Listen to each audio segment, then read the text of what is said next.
আর মাত্র দুদিন পরে দেশে ফিরছেন বিএনপির ভারপ্রাপ্ত চেয়ারম্যান তারেক রহমান। দীর্ঘ ১৭ বছরের বেশি সময় পর তার এই স্বদেশ প্রত্যাবর্তনকে ঐতিহাসিক ও স্মরণীয় করতে নানামুখী প্রস্তুতি নিয়েছে দলটি। তারেক রহমানকে স্বাগত জানাতে সর্বোচ্চ জনসমাগম ও নিরাপত্তা ছাড়াও পুরো প্রক্রিয়া সুশৃঙ্খলভাবে শেষ করার টার্গেট নিয়ে কাজ করছেন নেতারা। নিশ্ছিদ্র নিরাপত্তার জন্য সরকারি বাহিনীর পাশাপাশি দল থেকেও নানা পদক্ষেপ নেওয়া হয়েছে।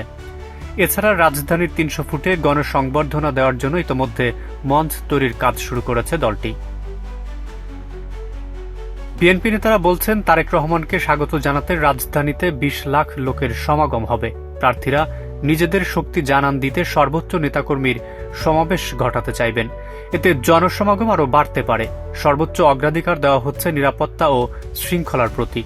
বিমানবন্দর থেকে ৩০০ ফুটের গণসংবর্ধনা স্থান এবং গুলশান পর্যন্ত কোনো ধরনের অপ্রীতকর ঘটনা যেন না ঘটে সেদিকে খেয়াল রাখতে কঠোর নির্দেশনা দেওয়া হয়েছে। ইতোমধ্যে সারা দেশ থেকে নেতাকর্মীরা আসতে শুরু করেছেন। দলের শীর্ষ নেতারা তারেক রহমানকে বিমানবন্দরে স্বাগত জানাবেন। এছাড়া ঘোষিত সম্ভাব্য প্রার্থী, অঙ্গ ও সহযোগী সংগঠনের নেতারা পুরো প্রক্রিয়ার সঙ্গে যুক্ত থেকে এদিনের কর্মসূচি সফল করবেন।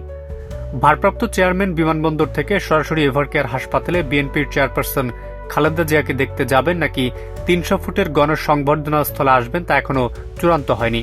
তবে হাসপাতালে মাকে দেখতে আগে যাওয়ার সম্ভাবনাই বেশি, সেটা মাথায় রেখেই সবকিছু সাজানো হচ্ছে। তারেক রহমানের দেশে প্রত্যাবর্তন উপলক্ষে নেতাকর্মীদের ঢাকায় আসার সুবিধার্থে ইতোমধ্যে বিশেষ ট্রেন ও বগি রিজার্ভ চাওয়া হয়েছে।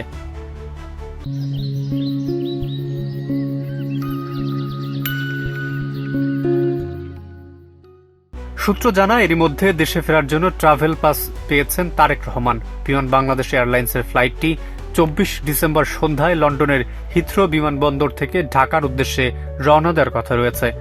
সব ঠিক থাকলে উড়োজাহাজটি ২৫ ডিসেম্বর বেলা ১১:৪৫ ঢাকার হজরত শাহজালাল বিমানবন্দরে অবতরণ করবে। স্বরাষ্ট্র মন্ত্রণালয় সূত্র জানায়, তারেক রহমান দেশে এলে তার নিরাপত্তা নিয়ে বিশেষ কোনো ঝুঁকির তথ্য নেই। তবে পরিস্থিতি বিবেচনায় প্রয়োজনীয় ব্যবস্থা নেওয়া হবে। তার নিরাপত্তায় কোথাও যেন কোনো ফাঁক না থাকে বিষয়টি ভালোভাবে তদারকি করতেও নির্দেশ দেওয়া হয়েছে। দেশে ফেরার পর তারেক রহমান যাতায়াতের সময় পাবেন পুলিশি পাহারা সহ বিশেষ নিরাপত্তা। এছাড়া তার বাসভবন ও অফিসেও থাকবে কয়েক স্তরের নিরাপত্তা। নিরাপত্তার ছাড়পত্র ছাড়া কাউকে তার ধারে কাছে ভিড়তে দেবে না পুলিশ।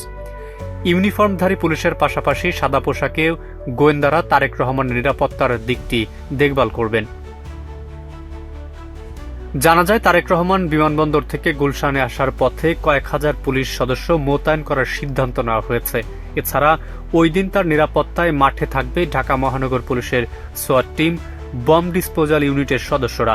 তার বাসা, অফিস ডগ স্কোয়াড দিয়ে সুইপিংয়ের মাধ্যমে নিরাপত্তার দায়িত্ব নেবে পুলিশ। দেশে ফেরার পর যে কোনো সময় বাবা প্রয়াত রাষ্ট্রপতি জিয়াউর রহমানের মাজার জিয়ারত করতে যাওয়ার কথা রয়েছে তারেক রহমানের। বিএনপির একটি সূত্র থেকে জানা যায়, প্রত্যাবর্তনের পরদিন শুক্রবার সেখানে যেতে পারেন তিনি।